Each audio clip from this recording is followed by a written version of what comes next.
So we've made it all the way to when I graduate from my master's. It is now May of 2022. So from January to May, at this point, I am just like fighting for my life every day. I am super anxious, incredibly paranoid, and I pretty much have figured out tools and tricks to help me get through my day-to-day. I wear a baseball cap everywhere I go. I'm often in sunglasses. I always wear earplugs when I'm traveling places.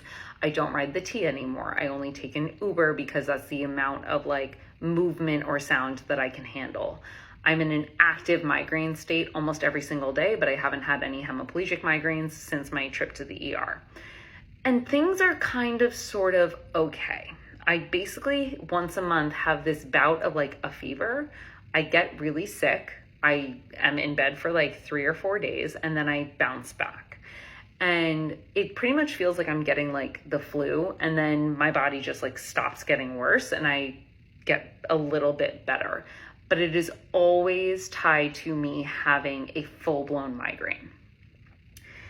And I'm trying to like articulate this to doctors, and I go to see my GP, and I have never been so invalidated in my entire life, because my GP basically says, you are experiencing anxiety. There is nothing wrong with you. You're just having an anxious episode and maybe you should talk to someone. And as I said to my GP, I know the signs of my own anxiety. I fully understand how I present when I am anxious. I know how I present when I am like stressed to the max, and this ain't it. And he could not have been more dismissive. He literally could not have been more invalidating about what I was talking about. He wanted to fit me into the box of being a woman who is just anxious. And I have never been so disheartened and like so frustrated by a response. And I basically from then decided to like take my medical care into my own hands, because if I was trying to trust somebody like my GP who I had seen for years and they couldn't get it, then it was up to me to articulate what the hell was going on.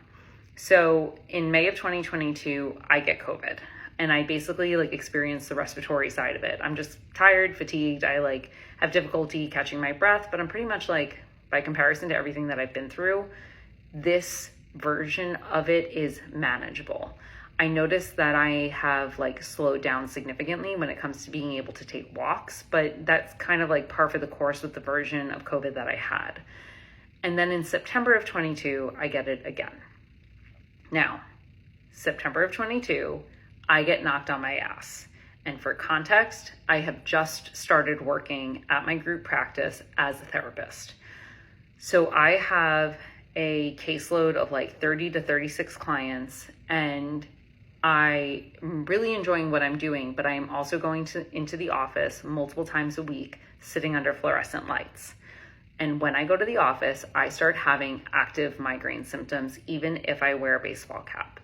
I begin to have sensations of dissociation. I one time had a rainbow aura where I was sitting there looking at a client, and an entire rainbow bubble comes out of her head to the point where I thought I was having a stroke and she would need to call 911, and then it just pops. And all of a sudden, I'm back.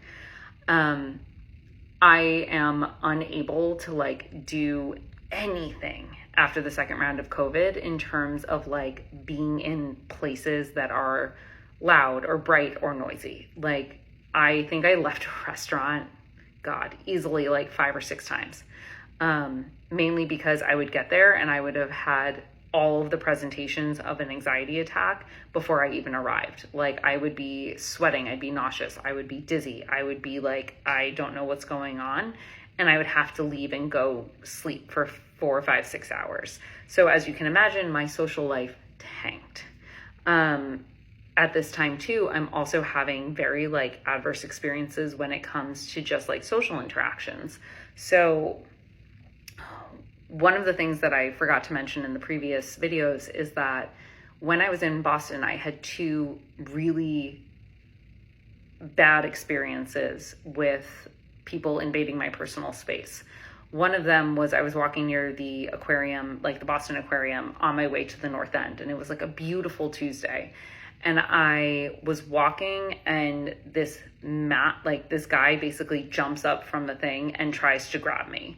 And he's spews like a whole bunch of expletives, scares the shit out of me, and I take off running.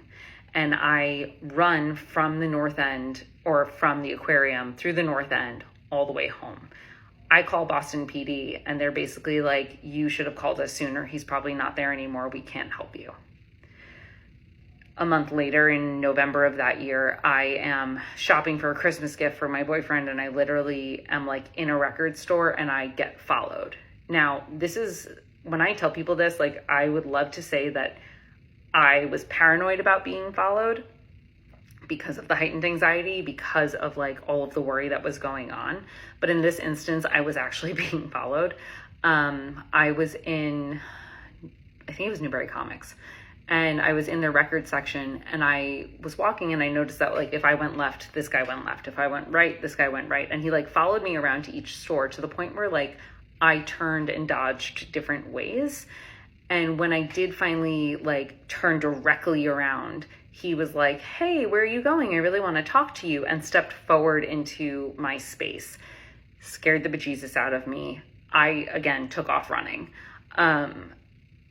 Now, over the summer, when I am back in New York, I've now graduated, I basically am like trying to like figure out what the hell I'm doing.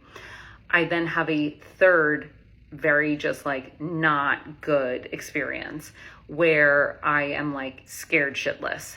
And so my nerves are just like shot.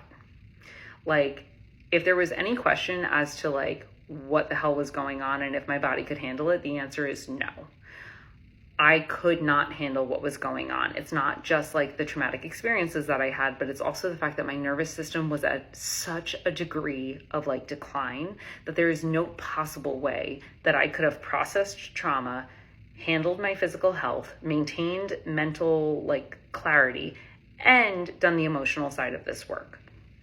So by the time that I got COVID the second time, I basically was in the state of like, let go and let God, because I was getting hit with every single possible thing that could happen, and I started to believe that I was deserving of it, or that I had done something wrong to cause it.